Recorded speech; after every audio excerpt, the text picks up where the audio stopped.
नमस्कार। विगत केही दिनदेखि नेपालमा एउटा चर्चा, अखबारी चर्चा, मान्छेहरूको बीचमा चर्चा, धेरै चर्चा चलिरहेको छ।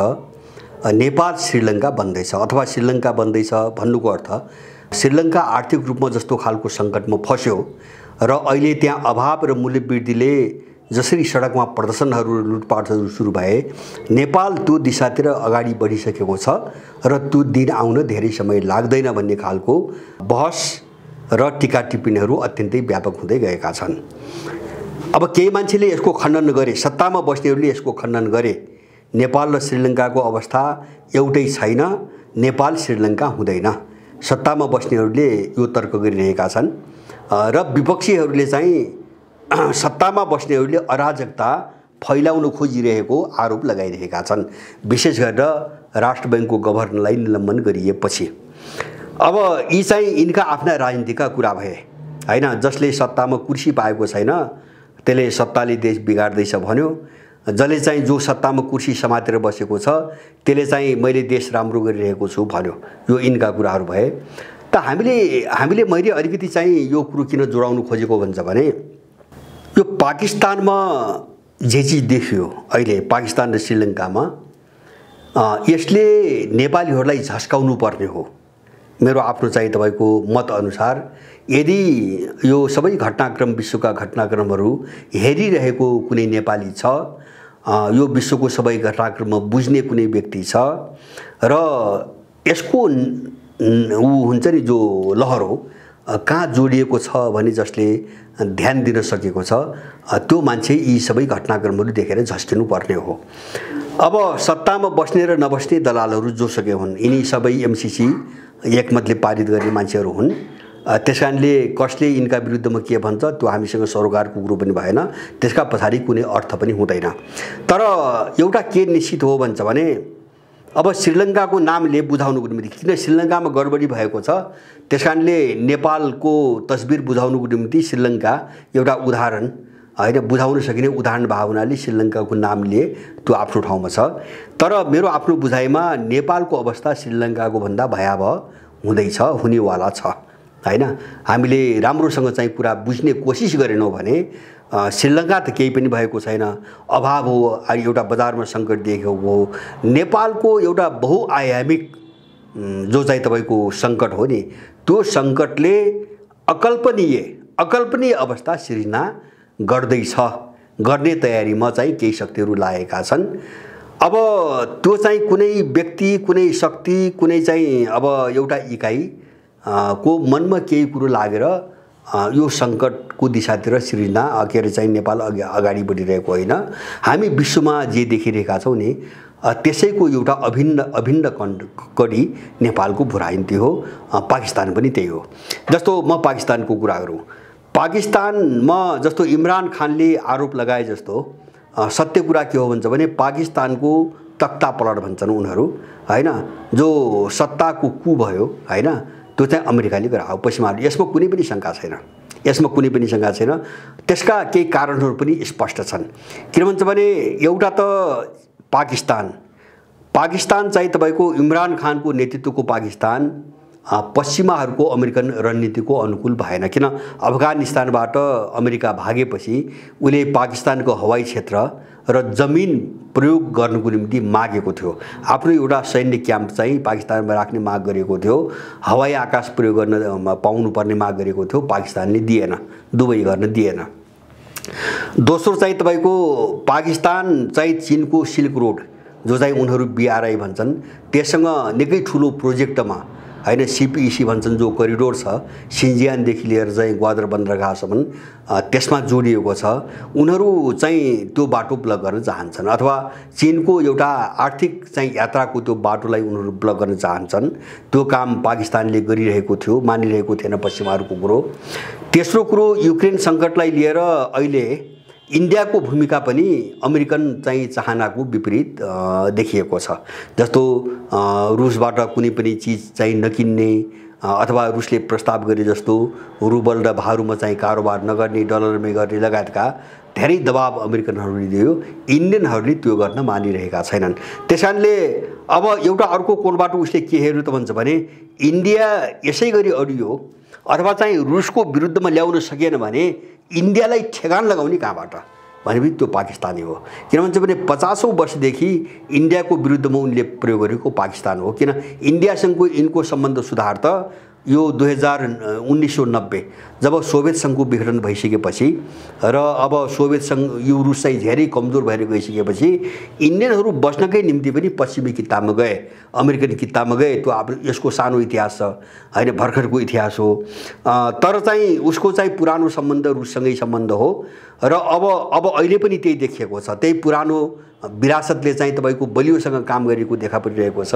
यसलाई तोड्नको निम्ति इन्डियालाई चाहिँ तपाईको तर्साउने र लगाम लगाउने एउटा ठाउँ भनेको पाकिस्तानी भूमि हो, अर्को विकल्प छैन। उनले यो कोणबाट पनि हेरे र अब तेस्रो चौथो चाहिँ अर्को मेरो आफ्नो चाहिँ तपाईको बुझाइ के छ भन्छ भने उनले एसियाका 3टा सभ्यता उनले निशाना बनाएका बौद्ध सभ्यता, वैदिक सभ्यता अथवा चाहिँ तपाईको इस्लाम सभ्यता, यो 3टा सभ्यता जो उनको प्रतिकूल छन्, यो 3टा सभ्यताको कारणले पश्चिमाहरूले एसियामा कहिले पनि थायी रूपमा विजय हासिल गर्न सकेनन्। यो 3टा सभ्यतालाई कसरी निमिट्यान्न पार्ने भन्ने उनको रणनीति छ। त्यो रणनीतिको एउटा योजना के हो भन्छ भने 3टा सभ्यतालाई एक अर्काबाट छुट्याएर एक ल्याउने र एक्लै हान्ने हो। यही रणनीति अन्तर्गत जस्तो इस्लाम सभ्यता भनेको मूल रूपमा पश्चिम एसिया हो। इस्लाम सभ्यताको केन्द्र पश्चिम एसिया हो, त्यसपछि मध्य एसिया हो। अब मध्य एसिया र पश्चिम एसियालाई बाँकी एसियाबाट अलग्याउनुको निम्ति उनले सधैँभरि या त पाकिस्तान या अफगानिस्तान यो 2टा देशमध्ये एउटा देशमा उनले हात हालेकै इतिहास छ हैन। जस्तो कि त अफगानिस्तान कन्ट्रोल गरे कि चाहिँ पाकिस्तान प्रयोग गरे। त्यसको कारण के हो भन्छ भने अब बीचमा चाहिँ तपाईको के अरे यतातिर बाँकी अब पूर्वतिर पर्यो बौद्ध सभ्यता र चाहिँ तपाईको वैदिक सभ्यता, किरात सभ्यता आदि सभ्यताहरू परे। अब यिनी सभ्यताबाट इस्लाम जगतलाई अलग गर्नको निम्ति या त पाकिस्तान या चाहिँ अफगानिस्तानलाई उनले कन्ट्रोल गर्नै पर्छ। त्यसो नहुँदासम्म पश्चिम एसिया बाँकी एसियाबाट छुट्टिँदैन, अलग्गिँदैन। उनले अफगानिस्तान आक्रमण गरे जस्तो पहिलेको घटना हेर्दाखेरि अफगानिस्तानमा आक्रमण गरे 2001 मा। त्यसपछि चाहिँ अफगानिस्तानलाई एउटा रेड लाइन बनाएर अथवा छुट्याउने डिमार्केसन लाइन बनाएर उनीहरूले के गरेर तपाईको सिरिया, लिबिया, इरान अथवा चाहिँ तपाईको इराक सबै देशतिर उनले आक्रमण गर्दै गए हैन। विभिन्न बहाना बनाए आक्रमण गर्दै गए र त्यही रणनीतिको अर्को भाग अहिले के छ भन्छ भने मैले पश्चिमाहरूको रणनीति मात्रै भन्न खोजेको छु। अब यतातिर चाहिँ इस्लाम सभ्यतादेखि पूर्वतिर यो किरात र वैदिक सभ्यता र जो बौद्ध सभ्यता छ फल्यो धेरै प्रभाव बौद्ध सभ्यताको उत्तरतिर छ, हिमालयको उत्तरतिर, दक्षिणतिर वैदिक, जैन र के अरे चाहिँ किरात सभ्यताहरू छन्। अब यिनी 2टा सभ्यतालाई पनि कसरी अलग्याउने र सिंगल हान्ने पश्चिमाहरूको मूल रणनीति त्यो हो। त्यसको निम्ति उनको सबैभन्दा ठुलो एजेन्डा जो हिमालय रेन्ज छ हैन, झनै चाहिँ पाकिस्तानदेखि लिएर चाहिँ बर्मासम्मको जो हिमालय श्रृङ्खला छ, यो हिमालय श्रृङ्खलाको जो मूल बासिन्दा हो त्यसको इसाईकरण गर्ने उनको सम्पूर्ण शक्ति त्यहाँ लागेको छ। त्यसको निम्ति उनले चाहिँ सञ्चालन गरेको स्टेसन हो सिलगढी हैन। सिलगढीबाट यो सबै योजना अगाडि बढाएका छन्। सिलगढीबाट उनको एउटा हाँगो नेपाल भएर चाहिँ तपाईको पश्चिम हिमालय चाहिँ श्रृङ्खला र उतातिर चाहिँ तपाईको के अरे चाहिँ दार्जिलिङ भएर पूर्वतिरको हिमालय श्रृङ्खला, यो दुईतिर एउटा इसाईकरणको अभियान उनले तीव्र पारेका छन्। र यो बीचमा उनीहरू बसेर जसरी मैले भने अफगानिस्तान र पाकिस्तानलाई कन्ट्रोल गरेर पश्चिमी एसियामाथि सधैँभरि आक्रमण गरे उनीहरूले।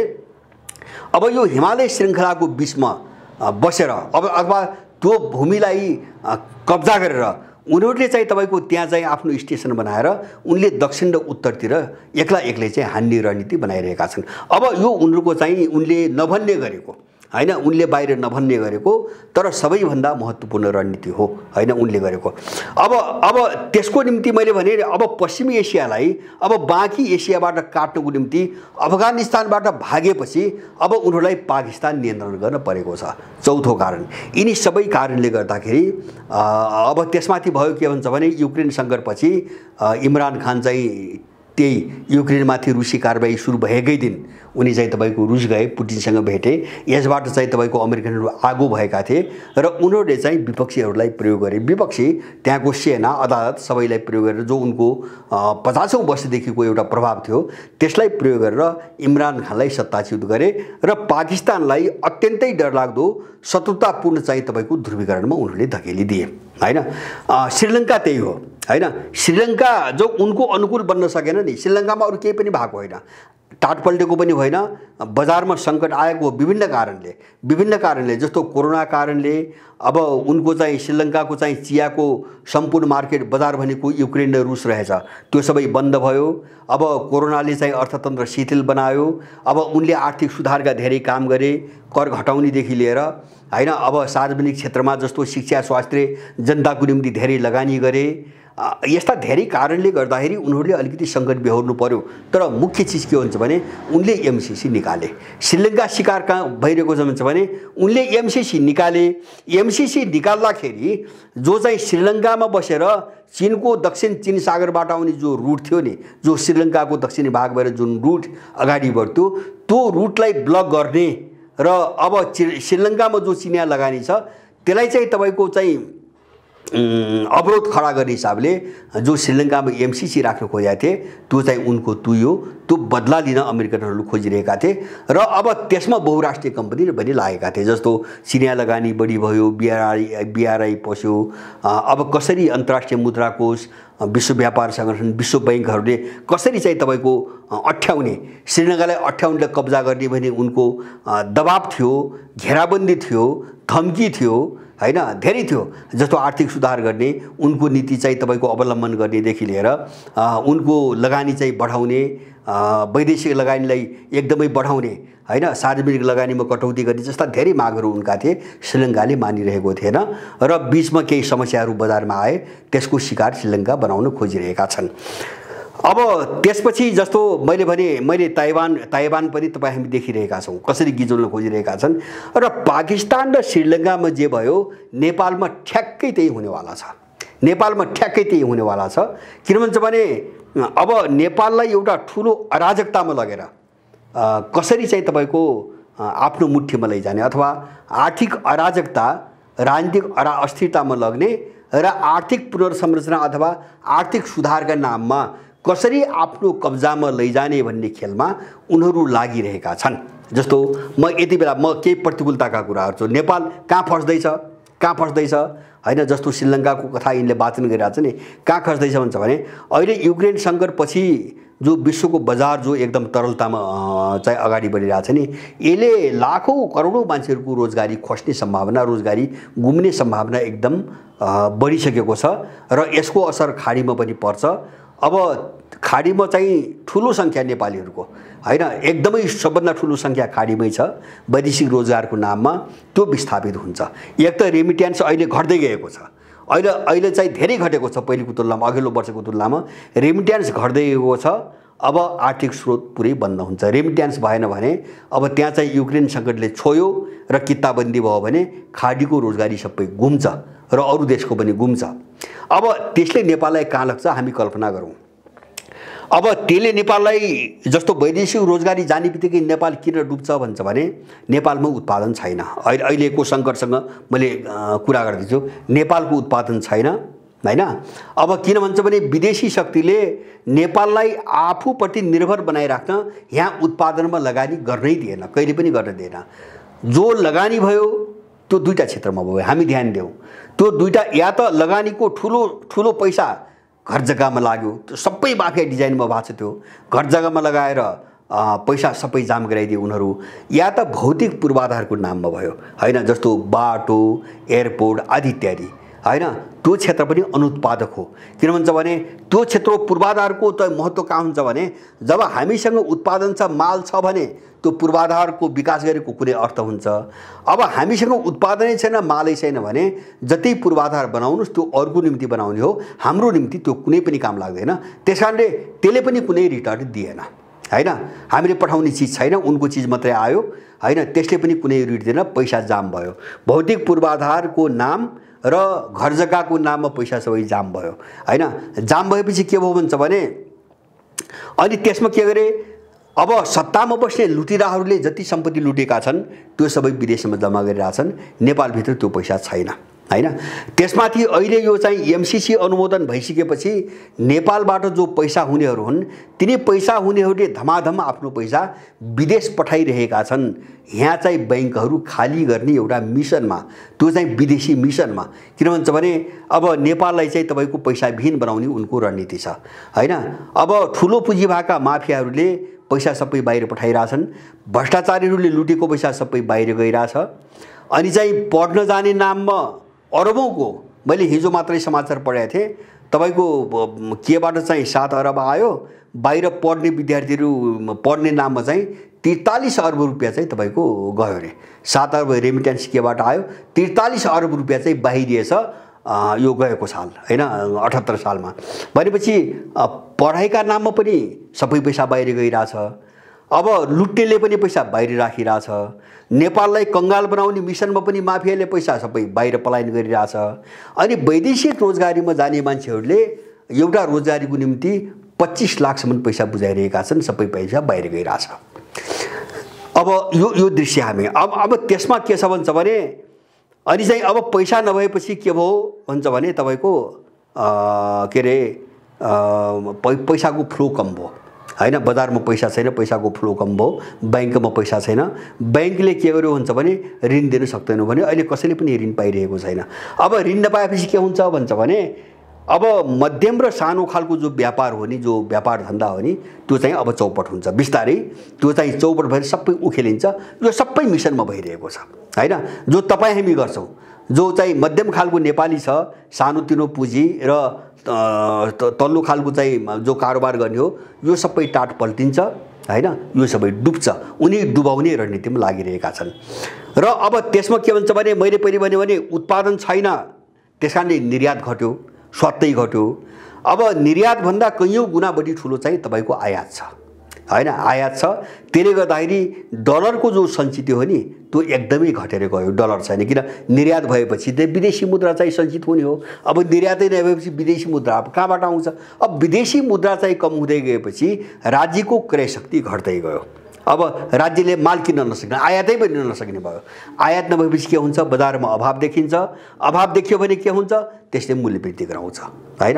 अहिले चाहिँ हरेक सामानमा झन्नै चाहिँ तपाईको 50 देखि लिएर 200% सम्म, जस्तो तेल अथवा खाद्यान्न, त्यसपछि तपाईको इन्धन, यो सबै क्षेत्रमा हेर्नु भने झन्नै 30-35% देखि लिएर 200% सम्म चाहिँ बजारमा मूल्य वृद्धि भइरहेको छ। यसबाट उनीहरूले बजारमा एउटा ठुलो अराजकता र हाहाकारको परिस्थिति निर्माण गर्न खोजिरहेका छन्। यसको कारण के त भने मैले यसभन्दा अगाडि पनि भनेको हुँ। यसको कारण के हो भन्छ भने नेपाललाई कसरी कब्जा गर्ने, बहुराष्ट्रिय कम्पनीहरूले कसरी कब्जा गर्ने। जस्तो नेपाललाई असफल राज्य बनाउनु पर्यो हैन। जस्तो यो बजार चाहिँ तपाईको अराजकता पैदा, हाहाकार, लुटपाट, अब त्यही नाममा हिंसा होला, मान्छे मर्लान् हैन। अब त्यसभित्र राजनीतिक षड्यन्त्र पनि जोडिएला, तर कहाँबाट त्यो वातावरण सिर्जना गर्ने? अनि बजार अराजकता पैदा गरेर उनले नेपाललाई कहाँ लग्न खोजिरहेछन् भन्छ भने मैले श्रीलङ्का कुरो गरेँ, ठ्याक्कै श्रीलङ्काको सँग म नेपाललाई जोड्छु। उनले आर्थिक सुधार र पुनर्संरचनाको नाममा नेपालको अर्थतन्त्र कब्जा गर्न खोजिरहेका छन्। यो प्रावधान एमसीसी को सम्झौतामै राखिएको छ हैन।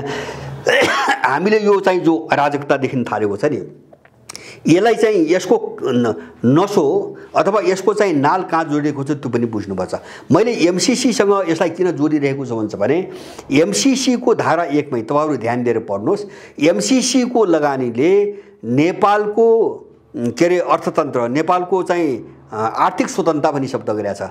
आर्थिक स्वतन्त्रता को दिशामा चाहिँ उल्लेखनीय चाहिँ योगदान गर्ने चाहिँ एमसीसीले भन्ने भनेको छ। माने उसले चाहिँ अर्थतन्त्र, एमसीसी को लगानीलाई अर्थतन्त्रसँग जोडेको छ। जस्तो ऊ ट्रान्समिसन लाइन बनाउन आएको रे, तपाईँ हाम्रो बिचमा त गरेको प्रचार त्यसो हो। उसले अर्थतन्त्रको चाहिँ अर्थतन्त्रको चाहिँ तपाईँको उसमा चाहिँ तपाईँको योगदान गर्ने भन्छ। उसले रणनीतिक सडक सञ्जालका कुरा गर्छ। अब त्यो ट्रान्समिसनको कभरमा त त्यहाँ त धेरै कुराहरू छन्। त्यसकारणले उसले के गर्छ भन्छ भने अब एमसीसी मात्र हैन, तपाईँ एमसीसी सम्झौता पढ्दै जानुहोस्। अब उसका पार्टनरको को छन् त्यो त्यहाँ लेखेको छ। जस्तो विश्व बैंक त्यहाँ उल्लेख गरेको छ, एसियाली विकास बैंक त्यहाँ उल्लेख गरेको छ, DFID भने त्यहाँ उल्लेख गरिएको छ MCC सम्झौतामा। माने MCC को बुई चढेर सबै बहुराष्ट्रिय कम्पनीहरू नेपाल पस्न खोजिरहेका छन्। भोलि नेपाल चाहिँ अठ्याउने ती सबैले हो हैन, रणनीति हो। जस्तो नेपाललाई असफल बनाएर एउटा बजारमा अभाव जस्तो लगानी बन्द गरिदिने, अराजकता पैदा गर्ने, अब सानो व्यवसाय सिद्ध्याइदिने, मध्यम र तल्लो खालको व्यवसाय व्यापार सिद्ध्याइदिने। त्यसपछि चाहिँ तपाईको उनले कब्जा गरे भने अब के भन्छ भने उनले भन्छन् नि के रे स्टेक होल्डर इकोनोमी भन्छन् उनीहरू हैन। ठुल्ठुला कर्पोरेट हाउसको कब्जामा चाहिँ सिङ्गो अर्थतन्त्र लैजाने, बिचमा सबैले चाहिँ समाप्तै पारिदिने। अब यो डिजाइनबाट यहाँ चाहिँ नेपाललाई श्रीलङ्का बनाउने कोसिस भइरहेको छ हैन। यो अहिले राष्ट्र बैंकको यो मुद्दा त यिनको लुटी खाने चाहिँ झगडा मात्रै हो। एउटाको निम्ति एउटा प्रतिकूल भयो, अर्काको निम्ति अर्को प्रतिकूल भयो। यिनको चाहिँ तपाईको लुट खसौटको तपाईँको झगडा हो। तर यो झगडामा काहीँ न काहीँ MCC र नेपाललाई असफल बनाउने एउटा डिजाइन जोडिएको छ। मलाई यिनलाई लडाइएको छ, त्यो दिशातिर लग्नुको निम्ति यिनलाई लडाइएको छ। त्यसकारणले हामीले यदि यस्तो भयो भने हामीले चाहिँ तपाईको अलिकति बुझ्ने के हो भन्छ भने नेपाल युक्रेन बन्न कति दिन लाग्छ, अब कति टाइम लाग्छ। जस्तो हामीले भन्यो पाकिस्तान हेर्दा पाकिस्तानका मिडियाहरूले कमेन्ट गरेको मैले सुनिरहेको छु। पाकिस्तानको इमरान खानलाई सत्ताच्युत गरिसकेपछि पाकिस्तानमा जुन ध्रुवीकरण र अब त्यहाँ विरोधमा प्रदर्शन सुरु भयो, त्यो पाकिस्तानको इतिहासमा कहिल्यै नदेखिएको शत्रुतापूर्ण, एकदमै शत्रुतापूर्ण ध्रुवीकरण सुरु भएको छ। र यसले पाकिस्तानले कहाँ लग्ने हो केही कुरो निश्चित छैन भनेर मिडियामा विभिन्न मान्छेले टिप्पणी गरिरहेका छन्। त्यो सत्य हो। सत्य के भन्छ भने पाकिस्तानमा ध्रुवीकरण त हिजो पनि भए। जस्तो जुल्फिकार अली भुट्टोलाई फाँसी दियो हैन, कहिले जियाउल हक आए, कहिले मुशर्रफ आए, कहिले चाहिँ अब के अरे चाहिँ तपाईको अब इमरान खान आए, कहिले चाहिँ बेन्जिरहरू आए, अथवा कहिले चाहिँ अरू आए हैन आए। अब यस्तो आन्तरिक उठापटक त भयो कुर्सीको निम्ति, तर यो वारपार एकलाई अर्कोलाई मेटाइदिने खालको जो ध्रुवीकरण हो नि, त्यो पाकिस्तानको इतिहासमा पहिलो पटक देखा पर्दैछ। किन भन्छ भने मैले सुरुमा भने किन पाकिस्तानको यो कडी ठ्याक्कै युक्रेनको कडीसँग जोडिएको छ। किन यो त्यो भनेको यो विश्वको ध्रुवीकरणको कडीसँग जोडिएको छ, त्यो रणनीतिको कडीसँग जोडिएको छ। त्यसकारणले पाकिस्तानभित्र पनि त्यही खेल हुन्छ जो खेल रुस र युक्रेनका बिचमा भइरहेको छ, एकले अर्कोलाई मेटाइदिने हो। नेपालमा जस्तो श्रीलङ्कामा त्यही देखिरहेका हो, सिम्टम लक्षण त्यही हो र नेपालमा पनि हुने त्यही हो। नेपालमा पनि के हो, जस्तो MCC वालाहरू अथवा यो नेटोको चाहिँ ब्लकमा बसेर जो काम गरिरहेछन्, सत्ता गठबन्धन अथवा ओलीको गठबन्धन सबै भनौँ, अब यिनीहरू र बाँकी नेपालीहरूको बिचको चाहिँ अब ध्रुवीकरण के हो भन्छ भने एकले अर्कोलाई मटियाट पेटमा अस्तित्व मेटाउने लडाइँ नै हो। यसमा हामीले भ्रम पार्न हुँदैन हैन। अब नेपाललाई त्यसरी एउटा चाहिँ तपाईको खाल्टोमा चाहिँ तपाईको हालेर एम्बुसमा फसाउँदै खाल्टोमा हालेर कसरी चाहिँ समाप्तै पार्ने भन्ने एउटा खेल अगाडि बढेको छ। त्यसकारणले श्रीलङ्काको जो हामी कुरा अहिले चर्चा मिडियामा गर्ने, फेसबुकमा लेख्ने गरिरहेछौँ नि, त्यो स्थिति हामीले देख्न यहाँ धेरै समय कुर्नुपर्छ भन्ने लाग्दैन। मलाई त केसम्म विश्वास छ भन्छ भने मलाई के छ भने अमेरिकाले युक्रेन अफगानिस्तानमा सकेन, त्यहाँबाट भाग्यो, त्यसपछि उसले प्रयोग गरी युक्रेनलाई। अब युक्रेनमा ऊ रुससँग सिधै भिड्ने हालतमा पनि छैन, रुसले छोड्ने लक्षण पनि छैन। अब उनीहरूले बुझे हैन, रुसले बरु परमाणु युद्ध चाहिँ तपाईको को सामना गर्न अगाडि जान्छ र त्यो दिशातिर कदम चाल्छ, तर रुस झुक्दैन भन्ने कुरा अब उनीहरू प्रश्न भए। साथै मलाई लाग्छ यो कुरामा उनीहरूमा प्रश्नता थिएन। धम्की, त्रास र घेराबन्दीले रुस गल्छ र पछाडि हट्छ भन्ने थियो, तर रुसको त्यो सोच छैन। अब वार पारै गरेर जाने त्यो बुझे। त्यसपछि अब रुससँग नसकिने भयो, त्यहाँ नसकिने युक्रेनलाई त्यहाँ इन्गेज गरेर उनीहरू पुगे अहिले ताइवान त्यहाँ लडाउनु ताइवान पुगे। ताइवानमा चाहिँ ताइवानलाई हतियार भेट्नेदेखि लिएर अमेरिकन सांसदहरू अब के अरे सभामुखहरू भेट्ने, चीनलाई उक्साउने, उत्तेजित पार्ने र ताइवान र चीन भिडुन् उनले कोसिस त्यहाँ गरिरहेका छन्। तपाईँ मान्नुहोस्, मलाई विश्वास छ केही दिन गर्छन्, जस्तो एक महिना 1.5 महिना जापानमा जस्तो चाहिँ परमाणु चाहिँ तपाईँको हाइपरसोनिक मिसाइलहरू तैनात गरी उनीहरू कुरा गरिरहेका छन्। दक्षिण कोरियामा त्यही कुरा गरिरहेका छन्। अस्ट्रेलियामा चाहिँ तपाईँको पनडुब्बीहरू परमाणु हतियार ल्यास पनडुब्बीहरू चाहिँ तपाईँको तैनात गर्ने योजना अगाडि बढाइरहेका छन्। उनको हतियार व्यापार पनि भइरहेको छ र वरिपरिका देशहरूलाई एकअर्कासँग भिडाउने उनको चाहिँ तपाईँको कोसिस पनि अगाडि दुईटै चिजबाट उनले काम गरिरहेका छन्। एकछिन कल्पना गरौँ 1 महिना ल 1.5 महिना चाहिँ लाग्छ ताइवानमा अमेरिका लाग्छ, तर ताइवानमा लागेर चीनसँग सकिँदैन। किन अमेरिका फ्रन्टमा लडाइँमा त कसैसँग जानेवाला छैन हैन, कसैसँग जानेवाला छैन। अब फ्रन्टमा जान पनि नसक्ने र ताइवान कार्ड पनि चाहिँ अगाडि बढ्न नसक्ने अवस्था आयो भने त्यसपछिको शिकार नेपाल हो। यसमा कसैले शङ्का नगरे हुन्छ। त्यसपछि अमेरिकनहरूको प्रयोग नेपाल हो, नेपालतिर सोझिन्छ र मलाई लाग्छ यस्तै 2-3 महिना अब ताइवानको एउटा माहौल कस्तो हुन्छ वातावरण, त्यसपछि नेपाललाई टार्गेट बनाइकन यिनले नेपाल श्रीलङ्का हुने कथा चाहिँ प्रचार गर्न सुरु गरिसकेका छन् र त्यो कुनै डिजाइनमा आधारित कथा हो, यो असत्य कुरा होइन। हामी यसमा एकदमै सजग बन्नुपर्छ र यसको सामना कसरी गर्ने भन्ने दिशातिर हामीले आजदेखि सोच्न सकेनौँ र मान्छेलाई बुझाउन सकेनौँ भने हामी त्यो चाहिँ दुष्चक्रमा फस्छौँ भन्ने सम्भावना एकदम प्रबल छ। यस दिशातिर सबै नेपालीहरू सचेत नेपालको ध्यान जाओस्, मेरो यही आग्रह छ। हस्, धन्यवाद।